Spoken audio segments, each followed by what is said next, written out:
mahasiswa di Bekasi, Jawa Barat diduga menjadi korban perundungan oleh sejumlah pelajar SMA di kota Bekasi, Jawa Barat. Ternyata Instagram ini dinobatkan sebagai media sosial yang paling sering digunakan.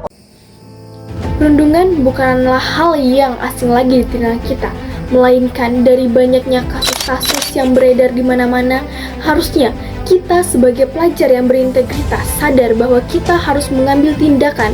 Kita harus berani menjadi penengah dari permasalahan ini, berani untuk meminimalisir perundungan mulai dari sekarang. Assalamualaikum warahmatullahi wabarakatuh. Shalom, Om Swastiastu, Namo Buddhaya, dan salam kebajikan.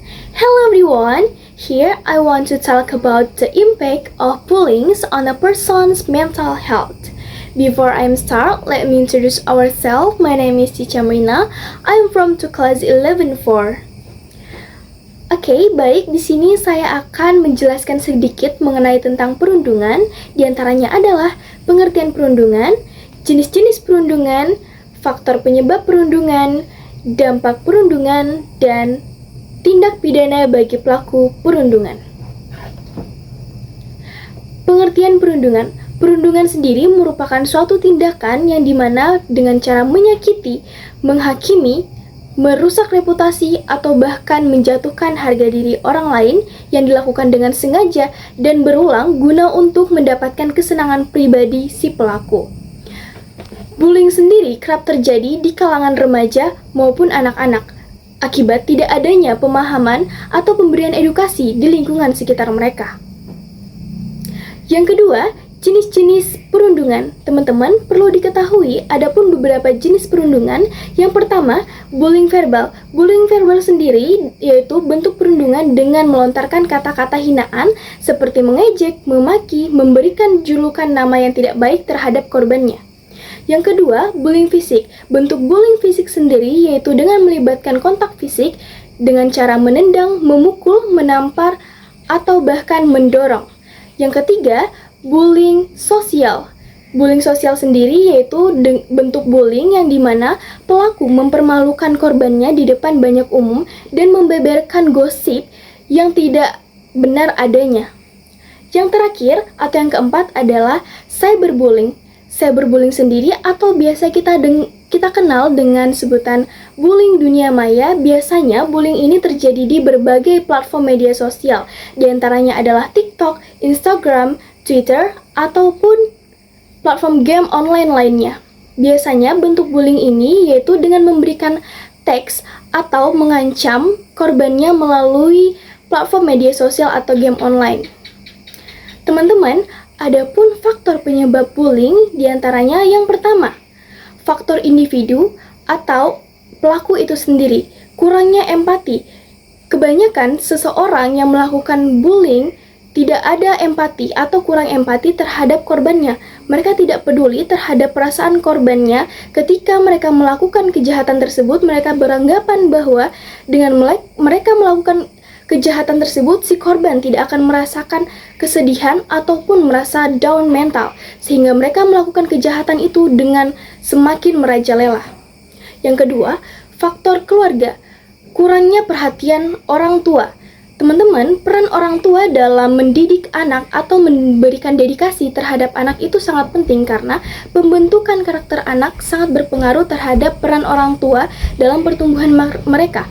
Itulah sangat pentingnya kenapa orang tua sangat penting dalam perkembangan pertumbuhan anak, agar anak tersebut dapat diberikan pemahaman oleh orang tua mereka agar tidak salah jalan dalam memilih pergaulan ataupun budaya hidupnya. Yang ketiga, faktor lingkungan, pergaulan bebas. Teman-teman, banyak remaja-remaja yang melakukan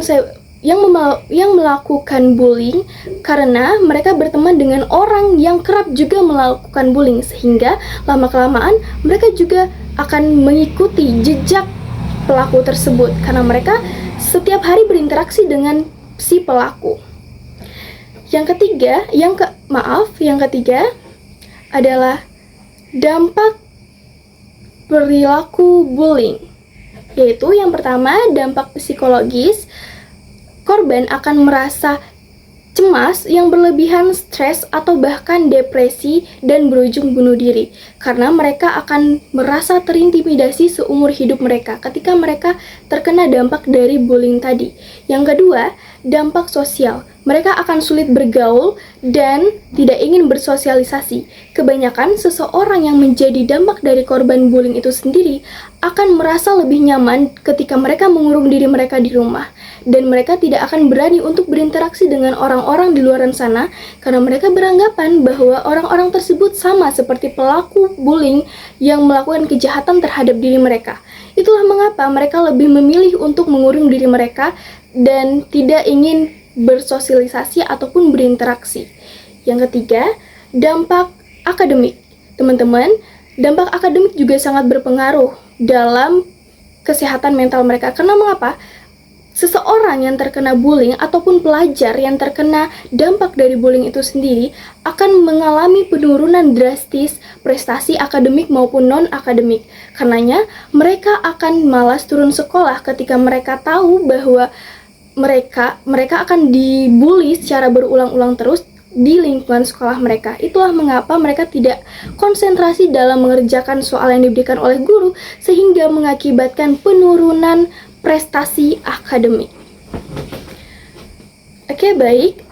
Adapun tindak pidana bagi pelaku bullying pada pasal 351 KUHP Undang-Undang Perlindungan Anak menyatakan seseorang yang dengan sengaja menyakiti atau bahkan melukai orang lain dapat dipidana penjara paling lama 2 tahun 4 bulan dan denda paling banyak Rp4.500.000.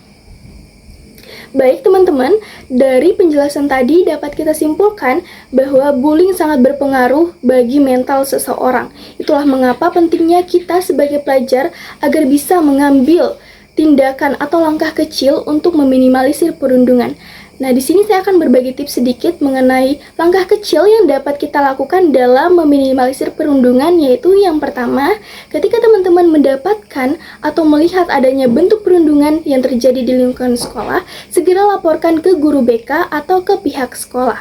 Yang kedua, ketika teman-teman melihat bentuk perundungan di luar dari lingkup sekolah atau di lingkungan sosial, segera ambil tindakan dengan cara merekam lalu serahkan ke pihak yang berwajib untuk segera ditangani lebih lanjut. Oke teman-teman, itulah sedikit hal yang dapat saya sharing mengenai tentang perundungan. Semoga ini semua bisa menjadi pelajaran untuk kita semua ke depannya agar lebih berani lagi untuk speak up mengenai tentang perundungan. Sekian dari saya, wassalamualaikum warahmatullahi wabarakatuh.